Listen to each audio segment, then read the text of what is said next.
Hello friends, and welcome to the Hanged Man in the Moon. I have something for you. Do you know what this is? Can you see through this beautiful net bag to what the contents are? This is the scrumptious, amazing, wonderful Somnia Tarot. This is a deck that I have been salivating over since it first came out, but I hesitated to purchase it for some reason. But as you can see, I finally did purchase it, and it's still available. Just in case you were worried, this deck is still available, and yes, there have been other walkthroughs, but I really want to do one too. So I'm going to be turning the camera down and opening up the box, and we'll take a look at these gorgeous cards together. Stay tuned. Let's walk through the Somnia Tarot.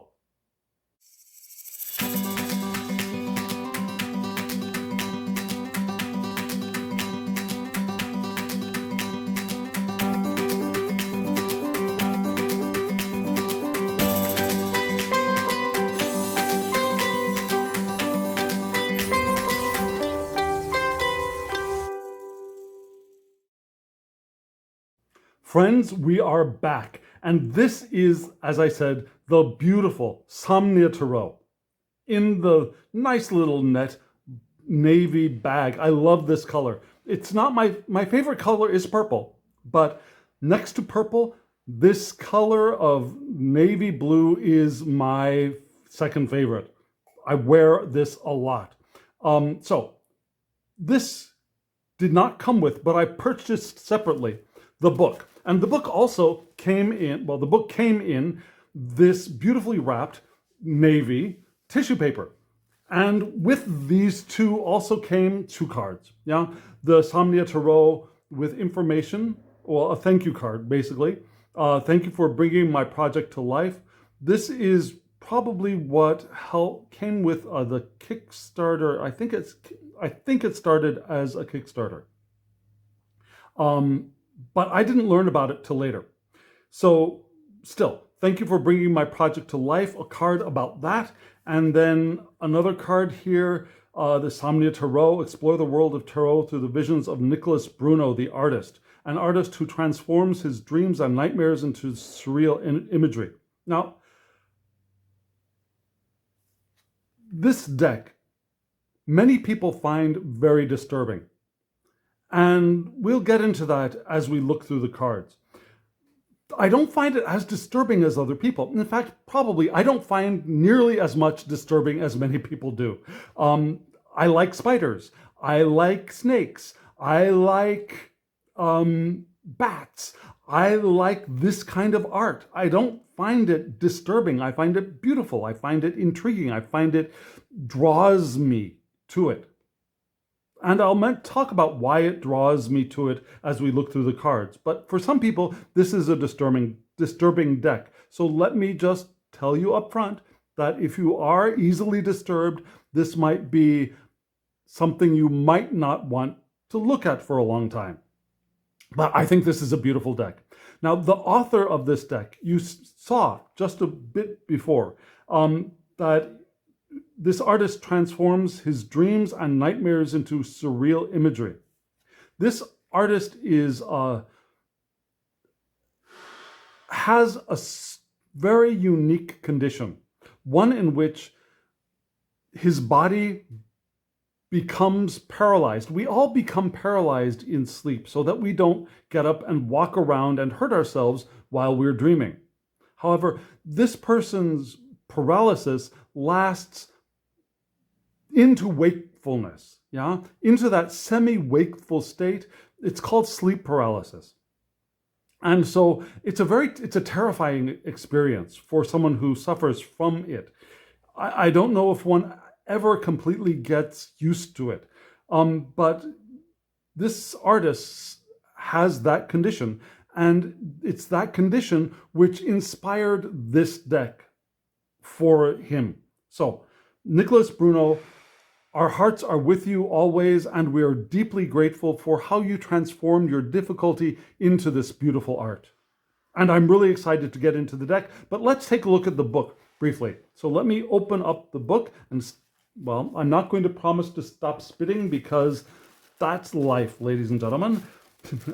I am a person with great saliva, probably because of my time working in live theater in open stages. Now, okay, so this tissue paper is going to take a little bit more finesse to open, so let me do that off camera. Just a moment.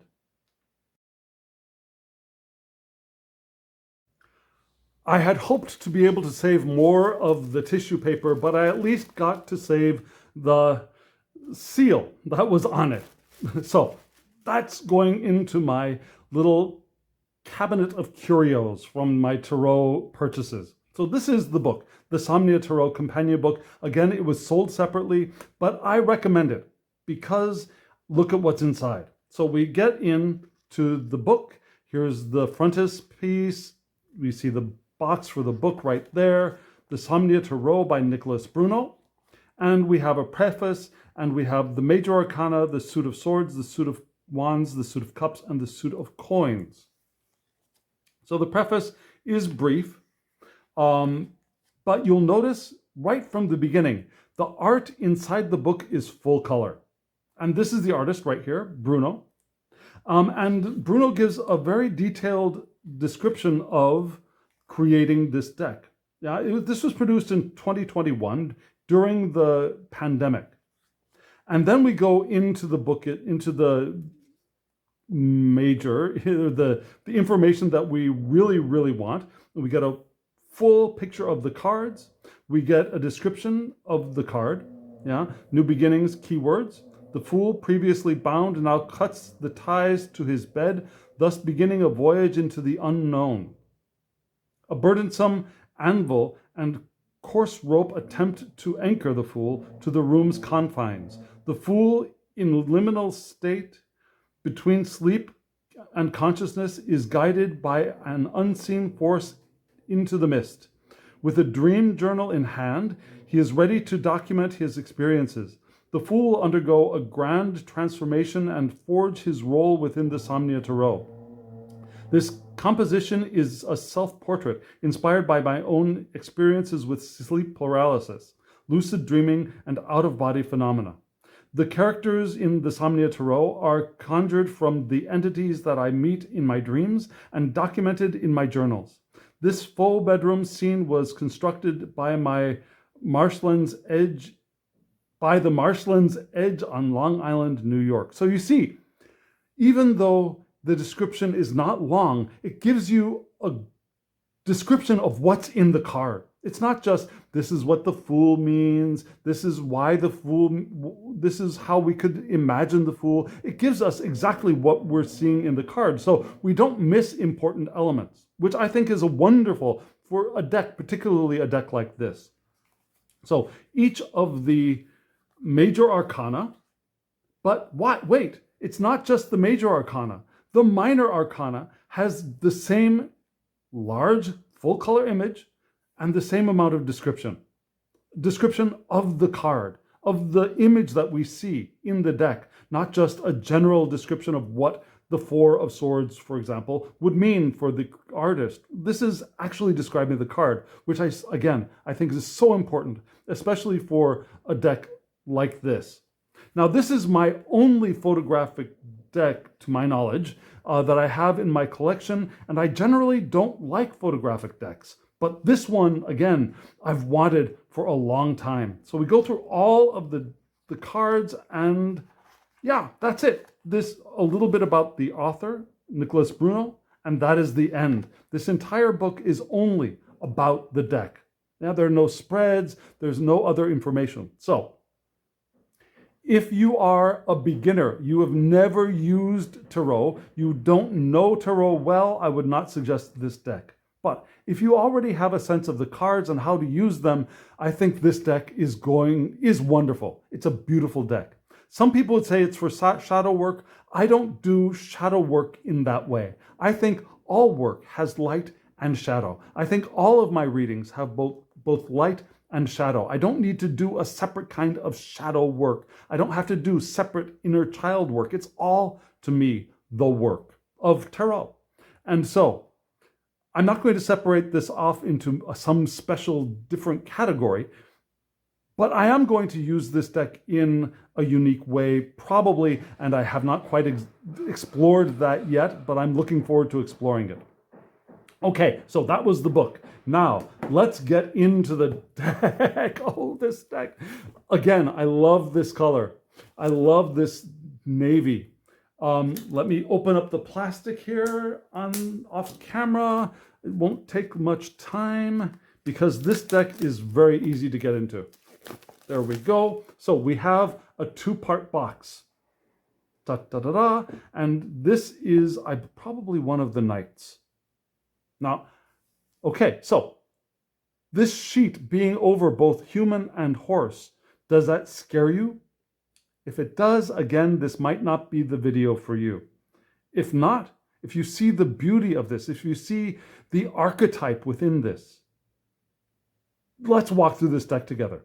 Yeah, this navy color. I love this deep blue navy color.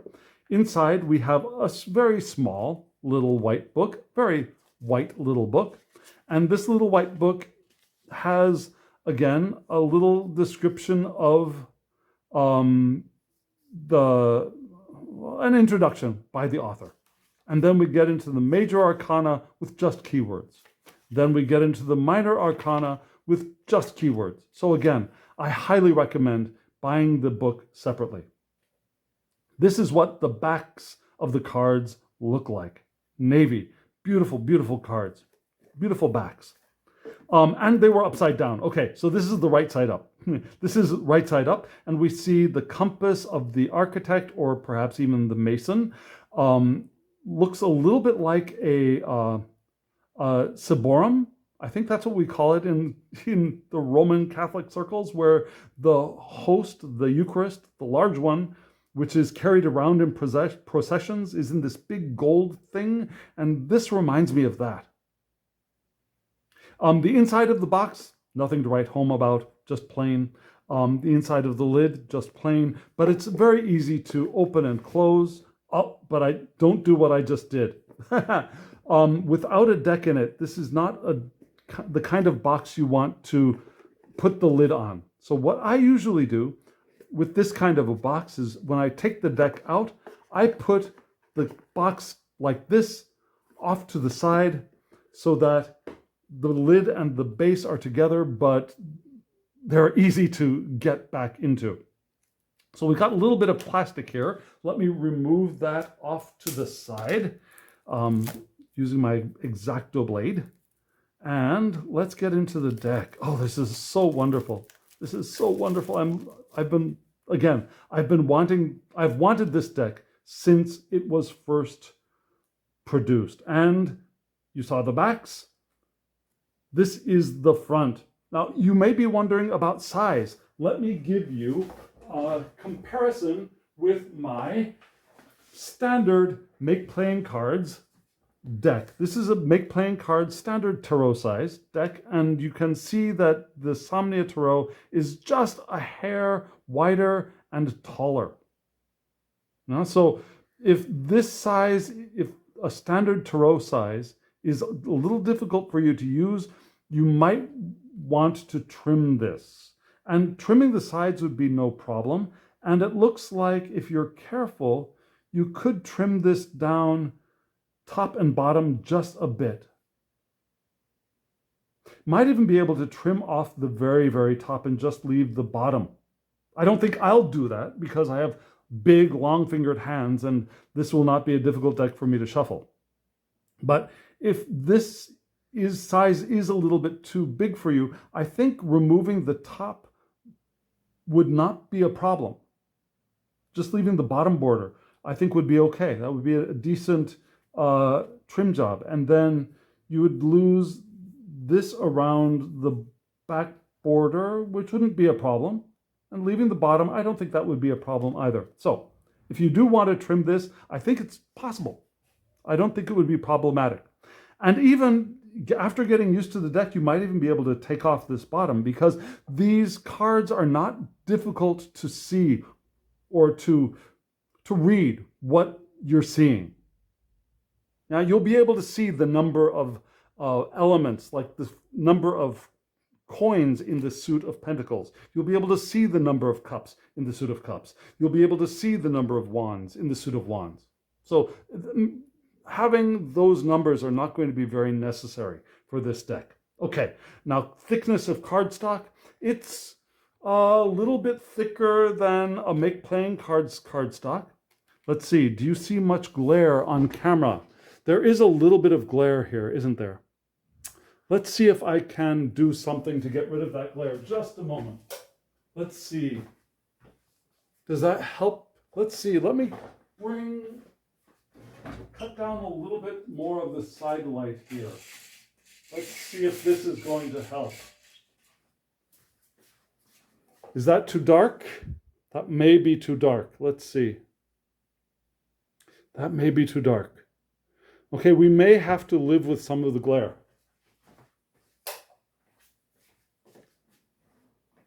Okay, we're going to have to live with the glare. I'm very, very sorry. I think we do need to see this deck because there are going to be a lot of dark areas in this. So this is the Fool. And again, instead of, like in Pamela Coleman Smith's art, the person at the edge of a cliff and a dog nipping at their heels, we have a person ready to leap out of a window.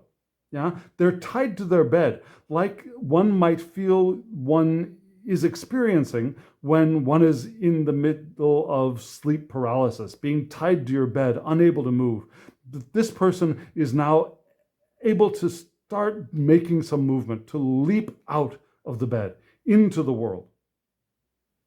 And I think this image gives us a Fool image, a Fool meaning, Fool symbology, Fool symbol. It's all here. They're not the same as Pamela Coleman Smith's symbols, but they are echoing the same meaning, I believe.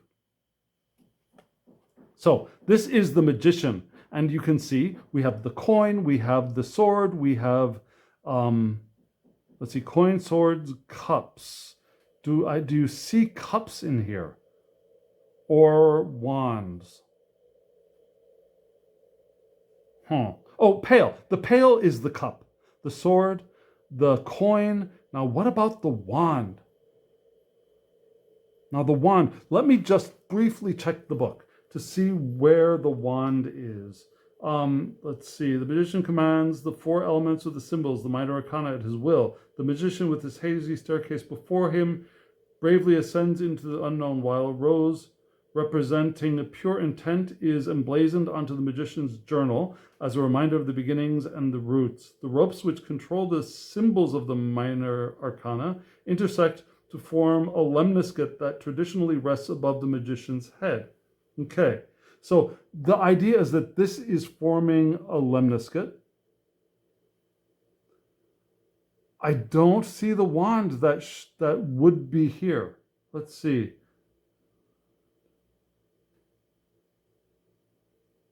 Interesting. You see the rose in the book.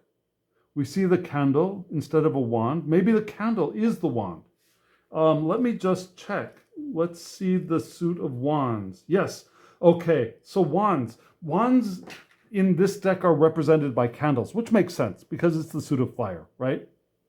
Okay. So we got that straightened out. We got the 4 elements here. Here is the High Priestess. And we've got the light smoke and the dark smoke, right? Instead of the pillars. We've got a pomegranate in their hands. Now, because these figures are all covered in sheets and cloaks, the gender is not such an issue, I think. Now, this High Priestess could be male presenting, female presenting, non-binary presenting, trans, who knows? It's not important to this deck, I think. We got the water behind. Now, I said there was a specific reason that I wanted this deck and that this deck has drawn me and that I don't find it disturbing because to me, this is a very theatrical deck. This looks like a staged meanings. They look like something that you might put on a stage to represent or to symbolize ideas, to show ideas, to perform ideas. To me, this is a very theatrical deck. And from what I recall, the artist of this deck is has also worked in theater, has been a designer in theater, I think. I'd need to double check that, but I think so. So it's the theatricality of this deck that draws me so strongly. The Empress. Yeah, we've got the idea of fertility back there. The Empress is creating something on a sewing machine, but creating something. The face is covered by hair. I love this. I love this deck. We got the water flowing in front of the Empress in a very fertile plain. The Emperor. Now this card is wonderful from so many ways. Notice that there's an anvil above the Emperor's head. And the Emperor's structure, right? The Emperor has control of that rope holding up the anvil. If the Emperor lets go of the rope, the anvil will come down. But the Emperor doesn't have to let go of the rope. The Emperor is in control, right? The Emperor is in control of the situation. And if the Emperor lets loose of control, bad stuff can happen. But as long as the Emperor keeps their control, things are stable. And we get that in this image, don't we? I love that there's a book in their hand, so the Emperor also has knowledge. It's so interesting.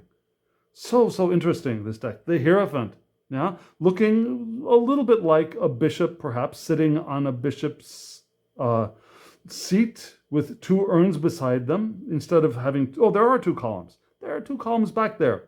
There aren't any acolytes or neophytes. There's no cross there. But we get the idea of a Hierophant here, a seat of power in the cathedral. Do you know what cathedral means? Yeah, it means big church. But the cathedral is the chair. Now, the cathedral is the chair. Okay, now suddenly I'm feeling insecure about my knowledge of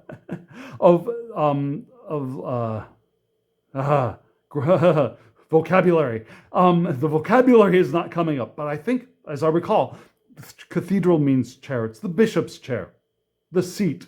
And so we see the bishop sitting in their seat, in their holy space, with perhaps scented incense smoke rising up from these urns.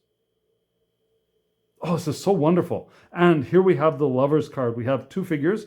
One tree is on fire, one tree is not. Very reminiscent of Pamela Coleman Smith's work. And instead of an angel here, we have a cloud and a ladder going up into the heavens. So there is that connection of above, the heavens coming down, or going up to the heavens, making a choice, facing the ladder up to heaven. And the balancing of the fire and perhaps the fruit. Lovely, lovely card. And the Chariot, look at this. Look at this, this is wonderful. Now, instead of two horses, we have two human figures, one dark and one light, which we want in a chariot. Yeah, the dark horse and the light horse going in different directions. It's right there. We've got a charioteer here in the center holding a candle. We have the drape above the chariot's poles here. This is lovely. I love that it's moving through water as well. A fabulous card. Beautiful card. And the card 8 is where we have strength. Now, instead of the jaws of a lion, we have the jaws of a huge bear trap, right? This person is is carefully opening the jaws of a trap for animals, perhaps to let an animal go. I mean, that's the way I will see this. I don't think this person is trying to prepare a trap to capture a large beast, but rather has opened them to let the beast go. Does that make sense? In 9, we have the Hermit. We've got the lantern. We've got the Hermit up on a rock with, instead of mountains with snow, as we would see in Pamela Coleman Smith's art, we have the water, a turbulent sea. The Hermit standing, looking over the sea. Reflection, introspection, gazing far. Perhaps looking into the past. Beautiful. And the wheel of fortune, instead of a wheel, here we have a clock. The clock of fortune. The clock is on fire, which is perhaps how we have been experiencing the world in the last few years, particularly with the pandemic. But also we might be thinking of global warming here at the same time, right? The clock is ticking. Time is turning. Things are getting hot. That might be another thing to think of when we look at this Wheel of Fortune card. And justice. Oh, look at this beautiful justice card. This justice is tied down. This justice is not free as we would hope a justice image would be. But we have the sword. We have the balances. The balances are out of balance. Something has to be fixed here. We recognize the balance that we want, the justice that we want, and we also recognize that it's not exactly happening in the world right now. So we've got work to do. This card reminds us that we've got work to do for justice to be embodied. The 12, my favorite card, the Hanged Man. Notice the Hanged Man is a card of water, is a suit of water. So having this river below is wonderful. And also seeing the reflection of the hanged one in the water is even more wonderful. We see the upside down and the right side up image. We've got the legs in the four, the shape of the four, which is wonderful. Beautiful card. Lovely, lovely card. And it's all in this ocean, seaside environment, and it all works beautifully. Here we have, now this death card is just phenomenal. Yeah? Practically the same image as the box, right? Horse in the water. We don't see the banner. We don't see the figure is facing forward instead of at us, instead of looking at us, but basically the same image, right? I love that they got the rose flag in here. It's so beautiful. Such a lovely death image. And we don't see other people down in the ground, but we see what I think we see the most necessary things. This is a lovely card. And here we have temperance, right? Saw that right here in the thank you card, the temperance card. So instead of two pots, we have a teapot and a teacup, but that works. We got one pouring into the other. Love the halo behind the figure's head. Love that. This is a lovely, standing in the water. Lovely temperance card. And the devil, look at that. We have two figures tied up, tied to the devil. But you also notice there is a noose around this devil's neck. Now, not all the figures have their necks tied off. This figure has a noose around their neck, and this is where probably this rope leads to. Instead of leading to the devil's plinth or being held by the devil is... their neck is tied to these figures. So it's dangerous for the devil as well. We got 4 candles here to the side. I love the smoke in the background. These cards are just so beautiful. And the tower, we have a house on fire sitting, instead of people leaping out of the tower, this flaming structure is on top of our back. Yeah, it's holding us down. It's weighing us down. It's keeping us from becoming. It's tied to this figure's back even. So this figure could have been carrying this house for a long time and has finally collapsed. And now finally the tower, the structure is on fire. And soon this person can be released. But first the structure must burn. Right? Do you see that? And the star, look at that. We've seen this image before. Where was that image? Perhaps, yes, the cover of the book. Here it is, the star card. Hope. Notice how the path leading up this hill is glowing, right? And we see the glow of perhaps a sunrise in the far distance, but we still see the dark sky and we see stars above. A very hopeful image to me. Even in the middle of what looks like a winter scene, a very hopeful image to me. The moon, oh, look at this moon card. Oh, I love this. Oh, this is wonderful. This is what I think of when I think of the moon. Now, that creature coming up is not a foreign creature. It's not a beast coming. It's us. We are coming up out of the water, up out of our unconscious, up out of the nightmares in the moon card. We got a glimpse of hope, and we're following that hope up into the air. Here's the moon up in the sky. Oh, it's a lovely card. A beautifully deeply meaningful card. Probably the same ladder that we saw in the lover card, right? Lover's card, I should say. Okay, this is our sun card. Look at that. So instead of a naked baby on a horse, we've got a red cloaked figure on a horse. We got the sun in the distance. We've got the red banner, and look at this beautiful crimson cloth covering the human figure. Oh, it's just lovely. So rich. And we've got the wall, and instead of the wall being behind, the figure is on the wall. Oh, look at that. Okay, so here we have, oh, here's the ladder again in judgment. Oh, isn't this wonderful? So we have the white, perhaps pure angelic figure here.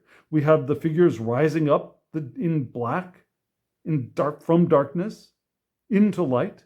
And then we have the ladder going up into heaven. We've got the call. So we've got that image or that idea of the call into heaven, but also the call from heaven to rise up into new life. And the darkness of the rocks and the darkness of the people being in harmony, but still rising up from that rock into fresh life. I love that. And the world card, look at this. So we don't have the 4 evangelists or the 4 winds or the 4 fixed signs of the zodiac around here, but we still got the figure in the center of a wreath, reading a book this time. Kind of a muddy dress. This figure has been through some, I'm going to say it, has been through some shit and has come through to the other side and is now in their laurel wreath. Reading, also sitting up, but do you notice that this is also a bed? This figure has returned to bed, but is free in their bed, right? The first fool was tied to their bed, chained with an anvil, carrying their book, but now the figure is lying in bed free, reading their book, reading their journal of experiences that they've had, reflecting on the experiences that they've had. Oh, I love this deck so much. Oh, it's so beautiful. So deep. Okay, now we get into the minors. And we start with the Ace of Wands. Look at this. Look at this. We got a hand holding the ace, which is different from the other wands in this suit, I believe. But we notice the hand coming out of the clouds. The clouds are below. It's smoke, fog from below, but the hand holding the burning wand. Also love that there's a ladder here too. So this figure can rise up into the air above, holding their fresh burning fire. The Two of Wands. Do you see the 2 candles? Yeah, looking out over the horizon, we got the sun up here instead of a world globe. But prospects, imagining, where is this inspiration going to lead me? Where do I want to go with this inspiration? 3 of Wands. We got the 3 wands also looking out. But here we have 3 people holding the 3 torches. So some of the wands here are torches, some are candles, but we get the same image. It's the same idea, right? Big torch, small candle. Same thing. You gotta have 3 figures, each holding a torch, looking out, ready to take that first step, I believe. The 4, look at these 2 figures. We got 4 candles here. They're not on fire, but we do have that outdoor, perhaps a celebration, although their necks are kind of tied off. I don't know. How free are they in this card? Are they tied to those chairs? Or are they freely there to celebrate? It's a good question to ask. Okay, I am going to ask this. I'm going to check the book for this one. Has gotten me too curious. Okay, let me look at the Four of Wands. What do we have? So, Four of Wands. Gathering, harvest, rewards, friendship. So, we have here, seated at a makeshift dining table, two shades, their shades, appear before us in celebration as they are enveloped by a field of reeds. A harmonious meeting takes place in an otherwise unsettling presentation. Okay, so that unsettling feeling that we get here is deliberate. The figures that torment our dreams and inspire our nightmares have paused on this blissful day to relish in wonder of existence. In the wonder of existence. Upon waking from a restful slumber, we are thankful for a night that was void of their disturbance. Okay, so they're tied up here not to disturb us, I guess. Many may wish for their nightmares to disappear forever, but the lessons that we gather from dreams would certainly be missed. In the Four of Wands, I reflect on the bittersweet relationship that I maintain with my sleep disorder. Although the dreams are terrifying, the messages with them can be rewarding. So, this is a moment of reprieve from those demons, I suppose. So that's why the dream figures are tied up. Which could be a moment for celebration, I suppose, but we don't want it to stay in this, because if it stayed in this, we would not continue our progress forward. Does that make sense? Okay, here we have with the Five. Now, instead of competition, we have one figure blowing out the candles of another figure, which is interesting. I guess that's a kind of competition. I'm going to light my candles. I'm going to blow them out. I'm going to light them. I'm going to blow them out. A competition of will here in the Five of Wands. I can see that. The Six of Wands. Oh, look at this. Okay, so instead of having a person on a horse with bay laurels and people cheering them on, the victor's triumphal march, we have a figure standing on a rock, raising their candelabra with 6 candles in it above their heads in perhaps celebration. I have succeeded. I have come this far. I am a victor. Celebrating their own victory, in a way. Their own conquest. 7 of Wands, and we get that idea. The 6 fires coming from below and the one above defending one's territory, defending from assault. Now we've come from the point of victory, and now we're defending from people who might want to take that victory from us. That's one way of reading it. But I also see these figures as not being other but self. Yeah, these are those fires, those conflicting fires from within that come, and we want to not demolish, not destroy, but we want to maintain our ground in the face of their onslaught. Those conflicting passions, those conflicting desires. We want to maintain our decision for this is what I want. This is where I am. In the face of the conflict coming from within, from below, from the unconscious perhaps, from the id, from our libido. And here we have the 8. Now, the 8 of Wands, we usually see 8 wands shooting through the sky, but here we have the 8 candles swinging through the air. So we still have that idea of momentum, right? I don't know if this person here wants those candles to be swinging like that, but we do get that idea of momentum, the fire swinging through, flying through the air. The 9 of Wands, yes, again, defending one's position. We have the 9 wands here, and the figure with an umbrella holding their position. They've been through a lot, and they're still standing. Notice the trail of fire here. It looks like on top of the water, doesn't it? Doesn't it look like these embers are floating on top of the sea? That's interesting. That's very, very interesting. Something to contemplate, to spend time with. Oh, look at this 10 of Wands. Definitely. Definitely. Tied down by the 10 Wands. We notice we've got this same guillotine, not guillotine, but this structure was holding the anvil above the emperor, right? This one is holding the 10 wands, the 10 candles above this figure. And this figure is burdened by being tied to these 10 wands.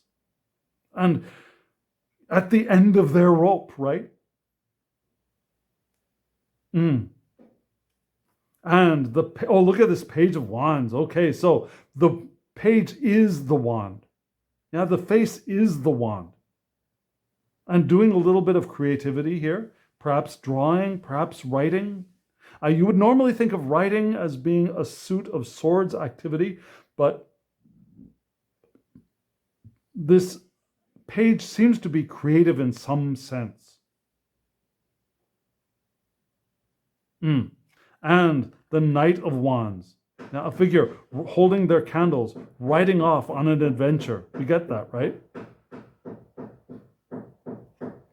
The Queen of Wands, sitting in the Queen's throne. Again, the face is the wand. Now we got candles all around the Queen. Beautiful, beautiful image. Of an image of, I'm in my power. I'm in my element. I'm holding my power. And the King. Now the King is facing the Queen, or it doesn't have to be facing the Queen, but the King is holding a book in their hand. Again, the candle for a face, sitting in their throne.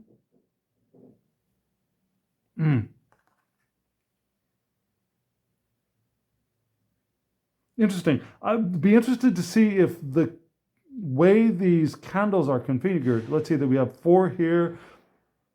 I'm counting the candles. I wonder if that would bring any additional meaning to this card. But I do love the book in the King's hand. Okay, moving on to the Ace of Cups. Now, cups in this deck are buckets, I believe. So, the Ace of Cups, we have a hand raising the bucket from the well. Instead of holding the bucket, raising the bucket. 2 of Cups, the lover card, right? The real love card. We have 2 buckets showering this couple. Now, we don't get what? They're not sharing, they're not holding their goblets and toasting each other, but they are indefinitely in an embrace. And we don't see the lion's head with wings or the caduceus above, but we do get this idea of 2 cups pouring, I believe, blessings, pouring emotion over the couple, like a baptism of sorts, perhaps a purifying bath. 3, oh God, this is wonderful. I love this. Each one of the figures has their own color. I love it when each figure in the 3 of Cups has their own distinctive look to them. Yeah, showing us that they each bring their own contribution to these 3 people, 3 different people sharing what they have together. And you'll notice that they're each pouring their cup into one communal cup here, this one well.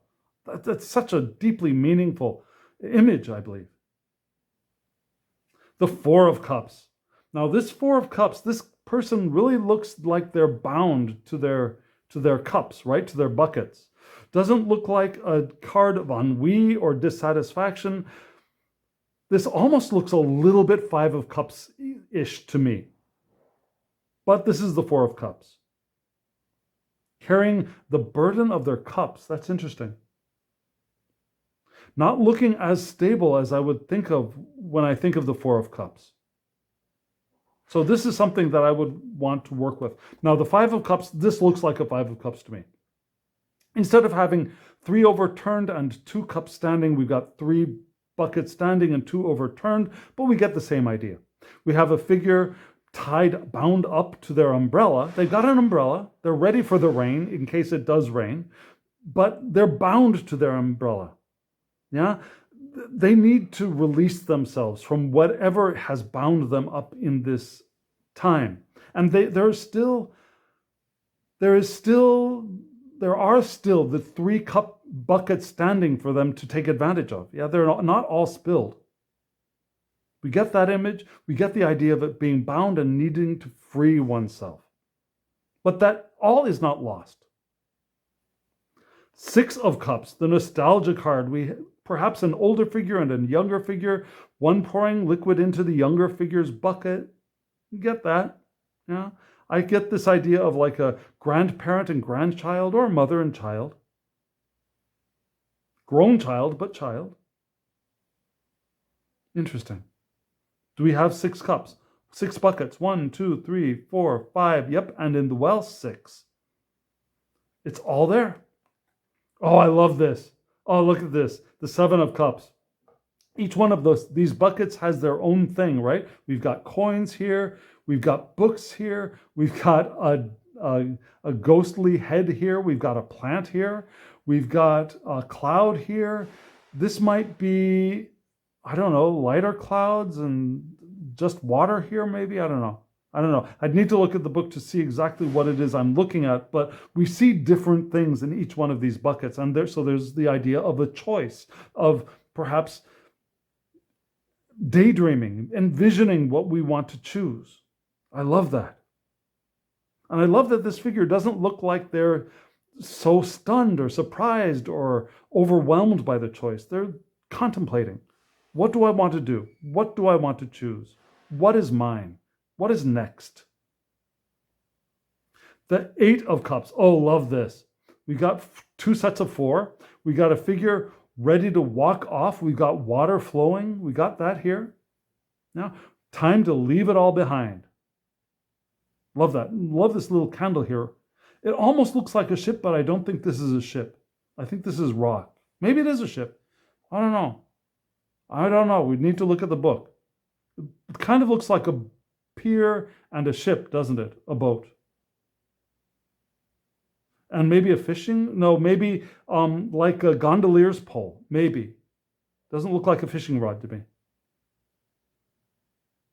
But I get definitely the 8 of Cups symbols are not exactly the same as Pamela Coleman Smith's, but they're full. They're rich in this deck. The symbolism in this deck is rich, is what I'm trying to say. 9 of Cups, look at that. Overflowing.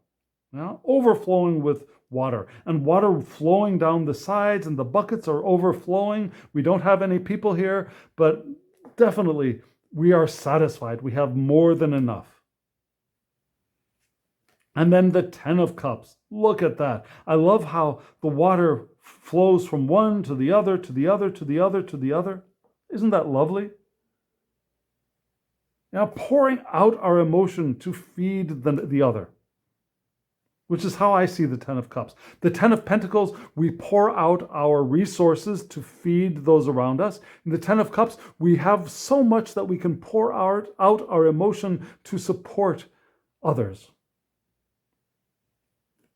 And the Page of Cups, definitely a water figure here. Yeah, we have a scuba figure rising up, pouring out water. We don't have a fish coming out of the bucket, but that's okay. We got a messenger. Pages are messengers, right? We got a message in a bottle. Love that. The Knight of Cups. Oh, look at this. Beautifully dressed, ready to go out romancing, if you ask me. But we got water flowing out. The knight is in water, holding up an umbrella for their partner in case their partner needs it. Lovely. Absolutely lovely. Very romantic looking figure to me.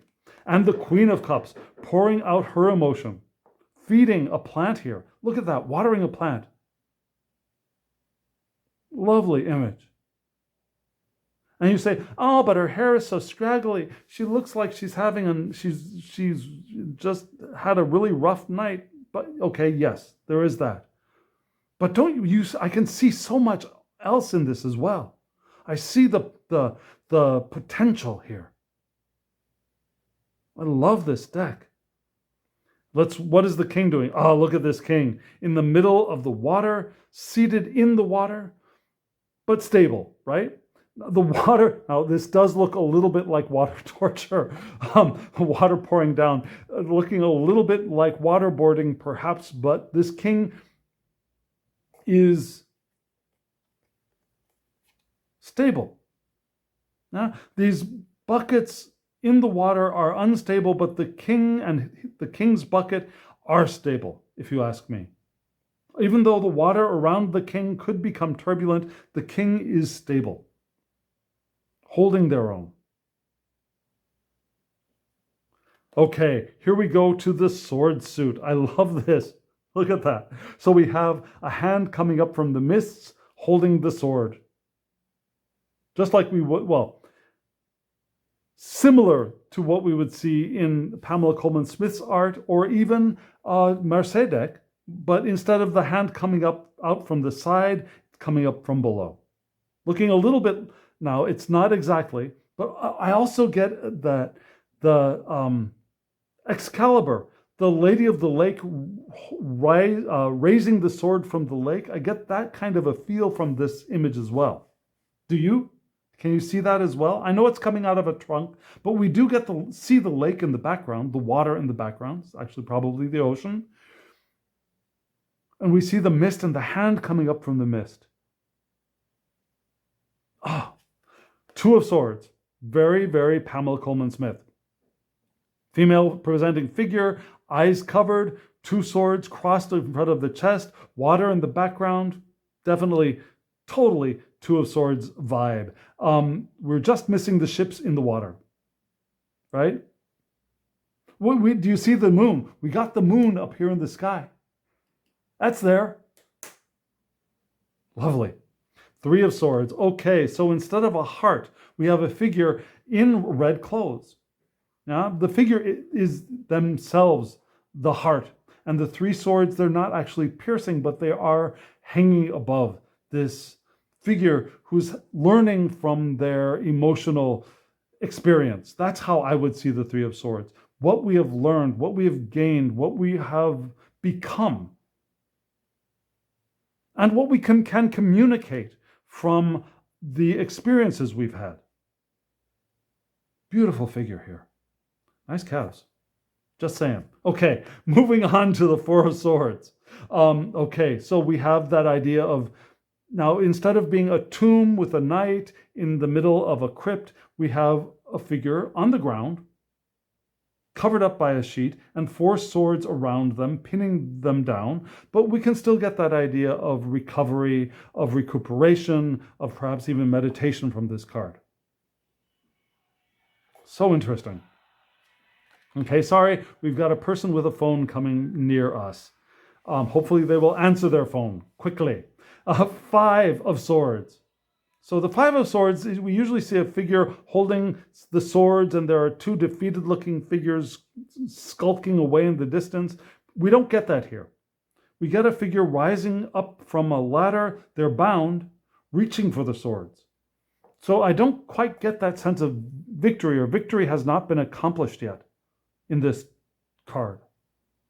Maybe we're reaching for victory. And before we get to that victory, we might want to consider what the cost will be, instead of what the cost has been for our victory, what the cost might be for doing what we're thinking of doing.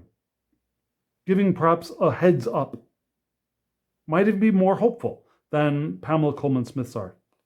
Six of Swords. Okay, so instead of a ship going across the water, we've got the basket tied to we assume, a hot air balloon.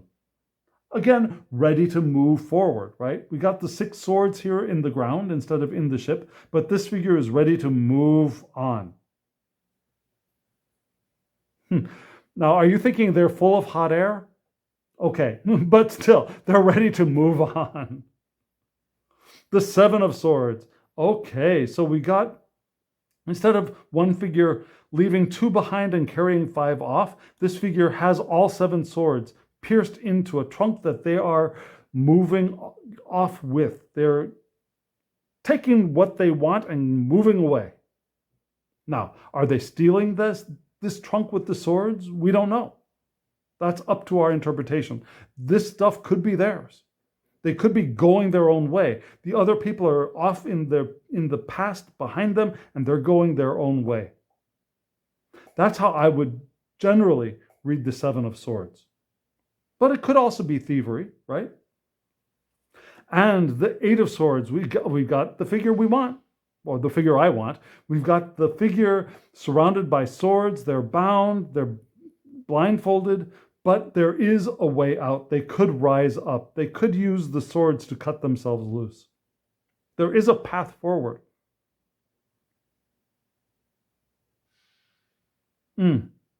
Beautiful image, isn't it? Here we have the Nine of Swords, definitely looking like a nightmare card. Now we got the figure lying in bed. We got the Nine Swords above. Instead of a dark black night sky, we've got a gray sky there, but we got what I have what I need from this kind of a card, from a Nine of Swords card. Now we don't get the image of the constellations or the planets in the quilt here below, but that's okay. The essentials are all there for me. And the Ten of Swords, yes. Instead of a bloody body on the beach, what do we have? We have the swords going into the trunk, and inside the trunk is somebody who has been completely knocked down and trapped by their thoughts. And now it's just time to get up, to escape, to move on, right? And we got that idea of perhaps a sunrise in the distance. Yeah? Light is about to dawn. Hopefully. Okay, Page of Swords. Look at that. So we have a sword here in the ground. We have a sword in the hand. We have this page looking into the distance. In Pamela Coleman Smith's art, the page holding the sword is up on a hill, and there's wind blowing, right? There could be wind blowing here as well. But we've got this figure holding their sword, looking out into the gray skies. Trying to figure out, what do I do with this? Perhaps. Knight of Swords, definitely well ready for battle. We got a shield, we got a sword, we got the horse. We're all ready to go out there and do battle, to have our adventure, to leap into the unknown. Lovely card. And the castle behind, well, the house behind. Queen of Swords. Oh, okay, look at this. We've got the queen, we've got the sword being held upright. Yeah, the queen looking off to the side. We got this ribbon, perhaps. Now, if you see the Queen of Swords as the widow, you can get that from both the color of the sheet and from this black ribbon, right? But for me, the Queen of Swords is not the widow card. The Queen of Swords is the independent thinker. Perhaps this queen has unbound either themselves or somebody else. Perhaps. And the tumultuous waves in the background. This queen is ready to cut the clouds clear and see what is happening. The King of Swords. Look at this. Oh, look at the beautiful. This king is gorgeous. I love the clothes being worn. I love the sword. I love that there are sandbags here. Notice that the sandbags are leaking sand, so there might be some danger imminent. Yeah, sandbags leaking sand are often a sign that something is about to go wrong. But this king can get up at any time. And to me, this king looks like they're in control. They know what's happening.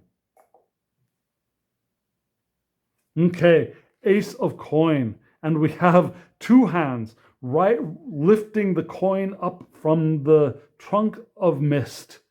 And notice all the gold in the sand here, all of the opportunity. So it looks like each one of the coins is going to have this compass in it. Two of coins, we got the balancing act going. Yeah, we've got the arms kind of forming a lemniscate here. Standing on, definitely balancing on those chairs, right? Balancing their resources. The 3 of coins, working together to hold up one coin. Very lush green background, creativity, life. 4 of coin. Now, this person could be burying their coins, as in they are making sure nobody else can get them, like burying their treasure. So we could get that greedy, burying treasure kind of feel from this card, but it could also be protecting, keeping it stable, making sure that everything is going to be, all the resources we want are going to be there for us. So I think we could read this in 2 different directions, because the figure is not actually grasping them. They're not holding the coins in their clutches, but keeping them safe, 5 of coins. Okay, so this figure does look like they are in need of assistance. Crawling out of the barrel, looking a little bit desperate or destitute. But there are 5 coins up here available to them, if they turn their head up and look at them. 6 of coins. We've definitely got the 1 with and the 2 without. I mean, they've received, each one has received a coin, which is nice. But we do get that sense of social imbalance here. 1 above, 2 below. Reaching out, supplicating themselves for the coin. Interesting. 7 of coins, tending the garden, right? Not ready to harvest the coins yet, but I mean, we got that image. We got that tender of the garden here. And the 8 of coins, the craftsperson. 1, 2, 3, 4, 5, 6, 7, and the 8th coin is being made as we speak. The craftsperson working at their art, perfecting their art, doing the daily tasks. In front of a castle. This castle's gorgeous. We got the toolbox down here. 9 of coins. Okay, so we have this person in their field with a bouquet of sunflowers, a very happy looking bouquet. The 9 coins here, contentment, satisfaction, we got it all, everything that we need, and we can be happy with who and where we are. And the 10 of coins. Okay, so we've got the treasury is open. Now we've got the wealth, the treasure chest is open and available to us. And we've got all the coins here. Now, it might have been nice to have these coins in the shape of the tree of life. I'm just saying, but this is fine. This is wonderful. Very stable looking structure of coins. The legacy. And here we have the page, discovering the coin. Look what I found. What am I going to do with this? This is wonderful. Dug it up. Now what do I do? I love that. Knight of coins. Yeah, not a quick moving knight, right? Holding their coin up, the little bag of stuff in their other hand. I love these boots. I love these boots. I want those boots. Beautiful. I want the cloak too. The clothes in some of these cards are just lovely. The Queen of Coin. Look, holding 1 coin, got 2 other coins and treasure chests right beside them. Beautiful. Facing the same direction as in Pamela Coleman Smith's art, right? There aren't any rabbits, but I can see what I need here. And the King of Coin. Look at all the stuff. This king has all kinds of stuff. We've got a treasure chest here. We got treasure chests all around them. We got a coin here, coin in the hand. We're set. We can do stuff, right? Oh, this is gorgeous, gorgeous deck. I love this. So what I'm going to do now, after I throw the cards around, is I'm going to shuffle and I'm going to do a pull for us so you see the deck in action. I think this is going to shuffle very easily. Let me do my shuffle a couple of times. First, I'll try an overhand to see how that works. What is a message we would like to hear for today? What is What can we place our attention on to benefit us today? Overhands very nicely. Now let's see about riffle shuffling. Okay. Okay, so yeah, no, it's fine. So it's a little bit stiff. I will grant that. The cards are a little bit stiff right now, but they also feel like they will loosen up over time. They've got a bit of a bow.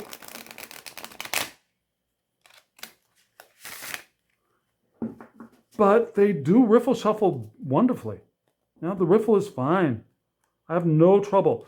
Now, again, I've got strong, long fingers, so riffle shuffling is my thing. And it takes some strength for me to do it right now. So it would take time to work this deck in.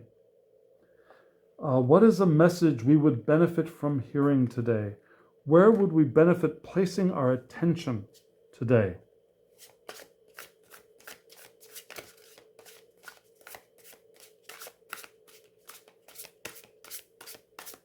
Yeah, overhands wonderfully.